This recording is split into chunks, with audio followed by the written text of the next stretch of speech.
Niger Delta leaders have asked President Bola Ahmed Tinubu to prevail on the warring groups in Rivers State to embrace dialogue for an amicable resolution of the political crisis in the state.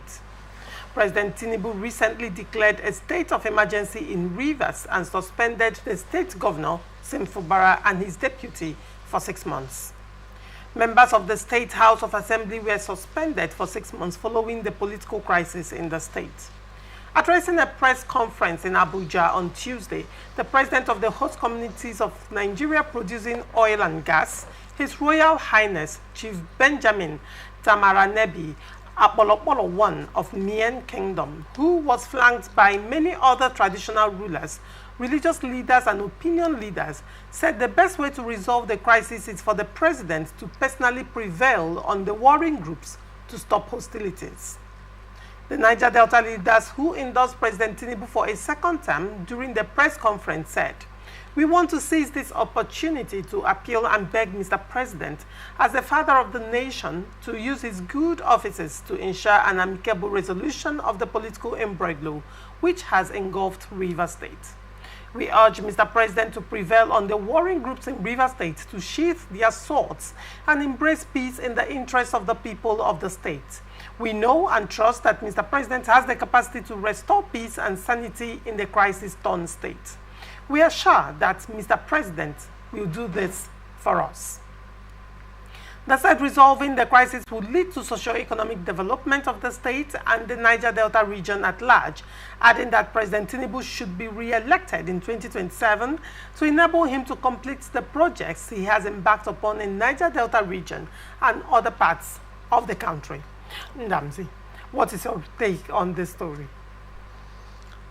I still maintain that when this crisis began in Rivers State, it was all over Nigeria. It was all over the news, and at that early stage, people intervened, and we are where we are today. But my worry is this. Some of these persons, these fathers whom we respect so much in the Niger Delta, calling on the president now. Some of them took sides at the beginning of this crisis. Do you see why we, their children, we no longer take their call seriously? They took sides at the beginning of this crisis. Instead of sitting on the middle, calling both parties and resolving this matter, they took sides. They were condemning a party and all that. So now that the matter has escalated to where we are today, same persons are now running back to Mr. President. I am aware that some of the fathers who are making this call today were in that meeting during the reconciliatory meeting between the parties. They didn't advise properly. They didn't do follow-up after that meeting. They didn't follow up properly on parties to ensuring that the tenets of that arbitration was kept. They kept quiet. Even when the parties were abdicating the tenets of that arbitration, they never called parties to order. They never called. So that's why I still question the rationale in which they are asking same intervention. But there is nothing wrong. There is nothing wrong, in my own view, for the president to also further intervene in ensuring peace in Rivers State. The president can also, set up a committee. This committee, seeking my opinion, I may advise the president to look for responsible Nigerians abroad. We have decent Nigerians all over the world. If I were Mr. President, I will embark on a search.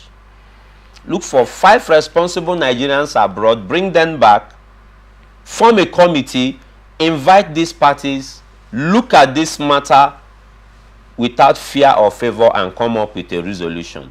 Because I don't know who the president may choose when you say this, to form a peace committee. When you say this, it becomes troubling. It becomes concerning in the sense that the judiciary is there, and over time, the judiciary has given judgments. Choma, may I interject you? Hold on. You still have to say, yes. With respect to River State crisis, up until the Supreme Court. And if Supreme Court has given final judgment, and that is not respected, and then the president will have to bring in a peace committee, isn't that ridiculing the Supreme Court judgment? So now, isn't that setting a bad precedence where governors, because they enjoy immunity, or anybody in power that is powerful enough, can do anything and call the bluff of the judiciary? Nothing happens, there are no consequences. And then what happens is that the executive or whoever is in power will now set a peace committee. Isn't that ridicule the judiciary? I don't subscribe to your position with due respect. Go ahead. Okay, the reason I say this is simple. The judiciary has done its job perfectly. Perfectly. State actors refused. Why I will use the word refused is because after that judgment, a letter was communicated to the governor represent this budget within 48 hours. Okay? If channels of communication were properly followed, we wouldn't be where we are here today. Ego, I am in charge. I am the boss, led us to where we are today. And bad advisors. When something happens, you see those who, instead of bringing in good ideas that could, lead to peace and harmony, you see those, in our local parlance, we call them 4 o'clock workers. You see them waking up very early in the morning to sow seed of discord. That's exactly what happened in River State. People refuse to call out the truth. They refuse to speak truth to power. We said it countlessly that, look, His Excellency is ill-advised. He was ill-advised. That's where we are today. The question I asked earlier is, if there is a Supreme Court judgment that has, which is clear as day, why set up a peace committee when there is a Supreme Court judgment? Now it's different. If it's judgment from lower courts, one could say, okay, pending when Supreme Court gives judgment. There's a missing link here. Okay. Don't forget, the courts have exhausted its job. They have done its job. The courts have concluded its job. Okay. State actors refused. In my own opinion, I will say the state actors refused to obey the judgment. Okay? That led to the president coming in to declaring state of emergency, because if state actors had obeyed that judgment, ab initio, we won't be where we are today. But because state actors who believe they own the state,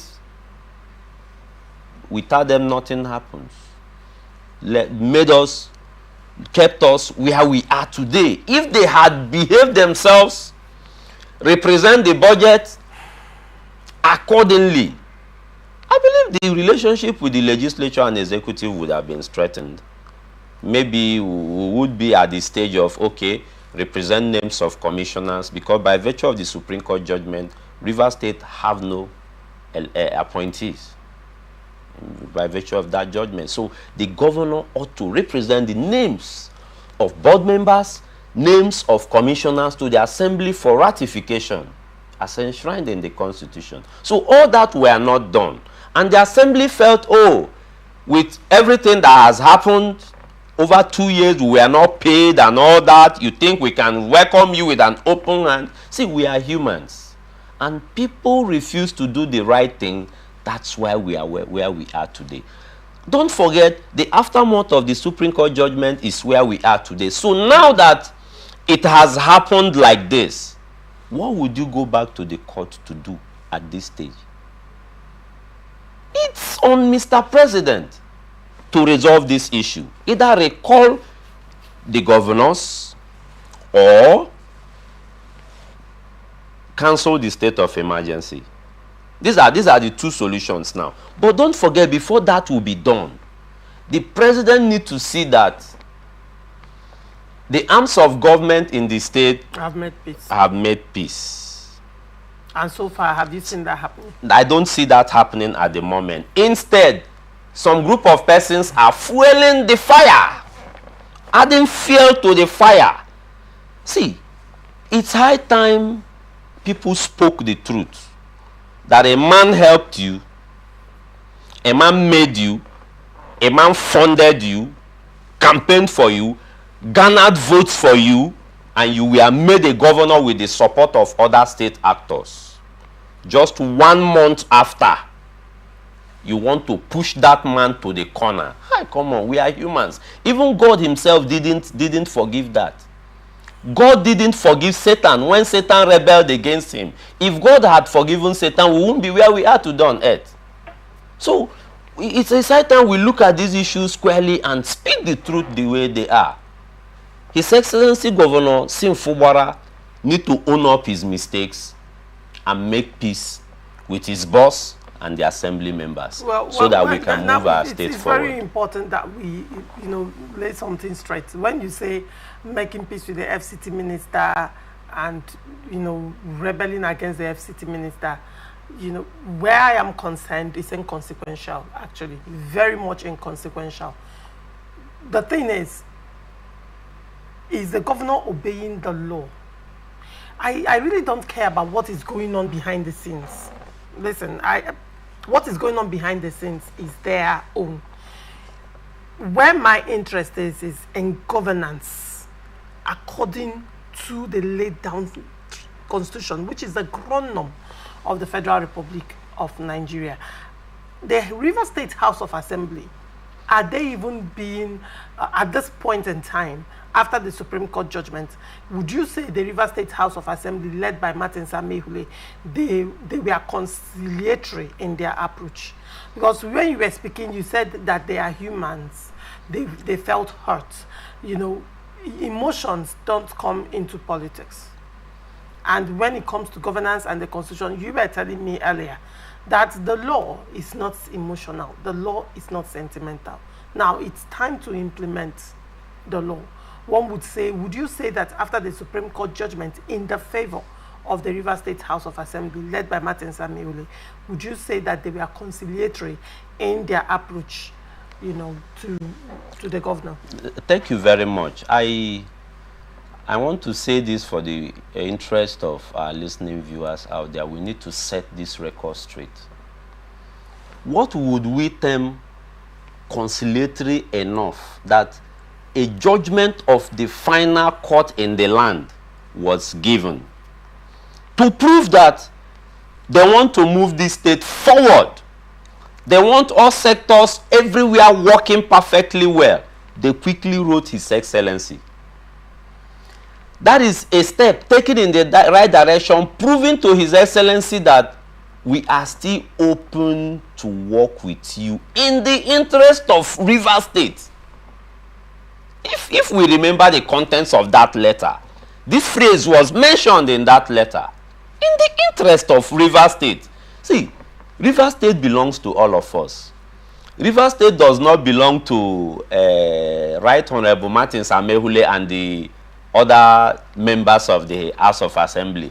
Neither does River State belong to His Excellency Sir Similaye Fubara. I said before that politicians, elected officials are in an electoral contract with the electorate. And don't forget, this is not a permanent contract.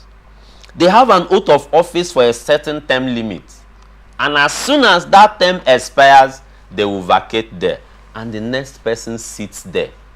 So, it's also a way of advising elected officials that whenever they sit in positions, they should use it to build bridges, use it to build good relationship use it to creating a pathway, a good door for generation yet unborn, because some of them are using their position to make more enemies for themselves. They use it to close doors, because men are doors.